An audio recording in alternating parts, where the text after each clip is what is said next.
My perspective, for me, May 27th, May 27th, 1997, the day kicks off with the DEA in a task, like a local task force, like kicking our door in. That's the first action I saw. Well, not the first action. I mean, really not the first action, because our house had got shot up a bunch before that. But like, the feds came and kicked the door in the first day of summer. That's how my summer break starts. It's like, yo, school's out for the summer. You stay up late one night, you sleep in, and then you wake up and this nigga's in fucking like with helmets on and like M16s and shit. I didn't know they were M16s at the time, but it was like you're in basic training. You like, I've seen this gun before. Ugh, like, God, uh, it's something like no kid should ever know what it is. You know? yeah, and there was shit that I was like, you got to deal with that. Like, so there's a kid like you see that you're subjected to that type of shit, and they come in. This is your home. This is where you feel safe if you do. But they come in and they looking for dope and money and evidence. So they just tear your house apart. They flip your fucking bed over. They fucking tear your roof apart. They fucking take all of your belongings, just scatter them about. And you have to watch them. Your mama's crying. That's how it starts. You get to watch them tear your home apart. We haven't even gotten to like what the economic conditions are of a single parent household at that point. Like, what are the fucking like for me at 9 years old, like a very intellectually I would say bright and curious child was like that kid is definitely on the college track. He's definitely going to graduate college. And then my dad gets arrested, later indicted and convicted. And then just like that, I go from having going on this track to graduating from college to now I'm in this cohort where there's 2% of people who graduate from college. That's the economics of it. Those aren't excuses. Those are just like the numbers of it. This is a very that cohort is similar to numbers of people who are adopted or who are grow up in the foster system. Yeah. There are economics about it. There's and there's like a PTS element to it as well. So that's the kids, and then you look at the parent that's left behind, and a lot of times, like not to be sexist, but a lot of times that is the woman. So it's the 90s. My mom didn't work, and or she had like little part-time gigs or whatever. She would substitute sometimes, but all of a sudden, like now she is the breadwinner. She has a college degree, but she hasn't worked in her field. And she because of where we live in this rural area, there's no jobs. So my mom went from I guess a pretty easygoing life to she's working 12 hours a day in this warehouse, but she's got to drive an hour to get to it, and that's an hour back. God damn. And so, yeah, and so she would do that, and then so here's the psychology part.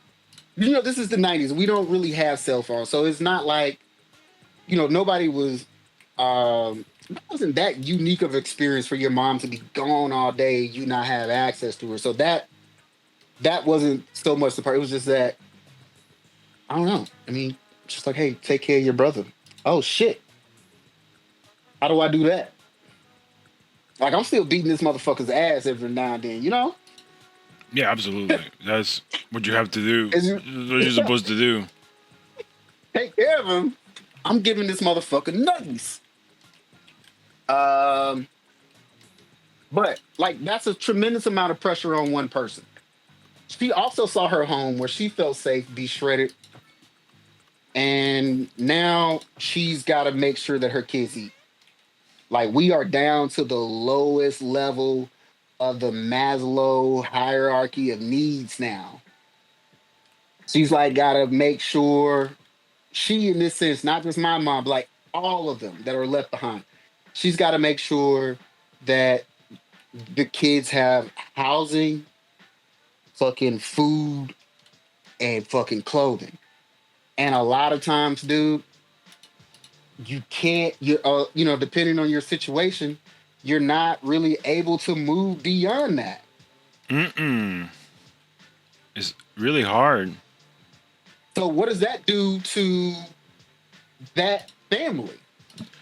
So You you get got, like think about that. Like there's a whole like generation of that family, like the matriarch of the family was like, hey, the dream is on your ass. I don't have time to dream. I gotta fucking make sure that, you know, the we dream is pay some shit.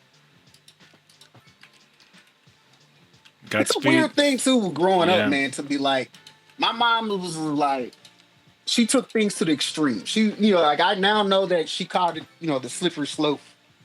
uh, the slippery slope thing. She was like, you gotta tell the truth. You gotta tell the truth. Because if you lie, you'll steal. And if you steal, you'll kill. And I'm like, I can't tell a lie because Ever. apparently I'm gonna be murdering people in a Oh, very quick succession. So like, it was always like you gotta tell the truth. And then this is also the same lady who, when we got caller ID, and she's under the pressure from bill collectors, and this is in the 90s, they were allowed to hound you. Like now, well, let me say this part first. This is the same lady who would look at the thing and be like, tell you Mm-mm. to lie to him. Tell him I ain't here.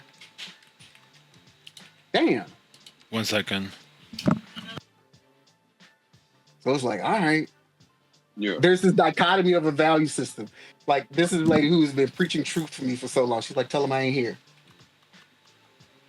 And back then, dude, like now, like, I don't know. I hadn't talked to a bill collector in a long time, but I do understand that they like, they passed a lot of legislation, which probably is not, if it's still around, is not going to be around for long.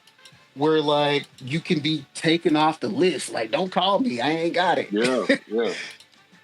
Nah, man. Back then, the people could be like, they used to say crazy shit to you. Like I'm gonna It was kill like, I you and know your you're not. family.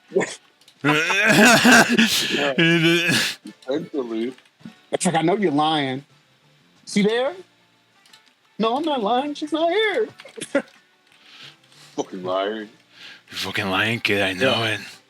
Yeah. You know what they do to lying kids, right? Like, oh my god. So, Dude, I was a stupid. I was like the really innocent kid. Be like, my mom says she's not here. Oh, I think I busted that one a couple of times too.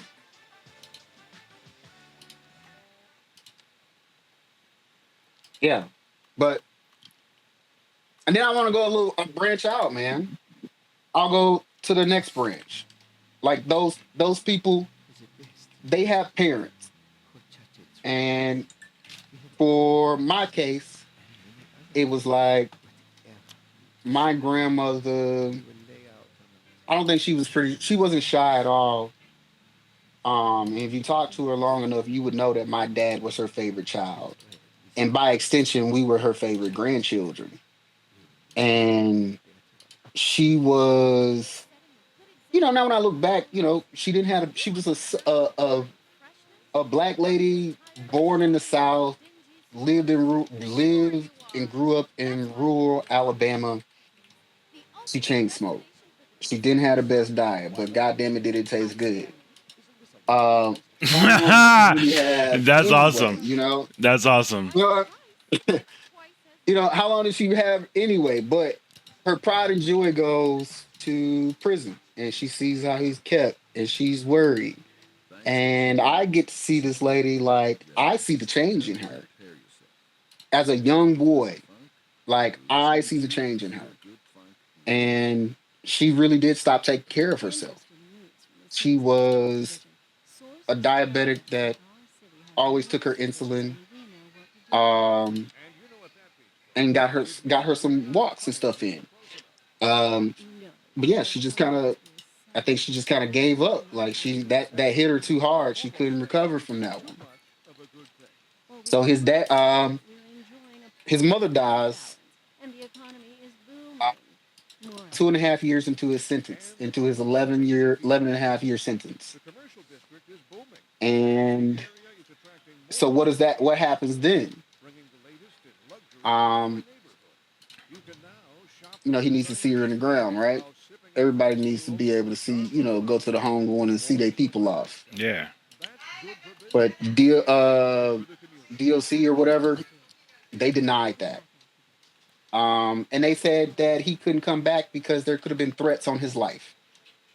The And fuck I out. remember there being a lot of like rabble rousel at the time. Like there there was that it being a bullshit reason about there being a threat on his life because he refused to testify.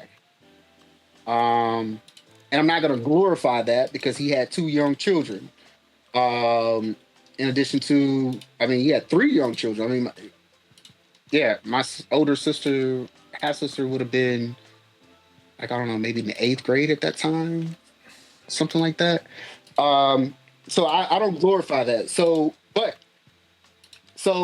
he commits this crime. He's doing his time.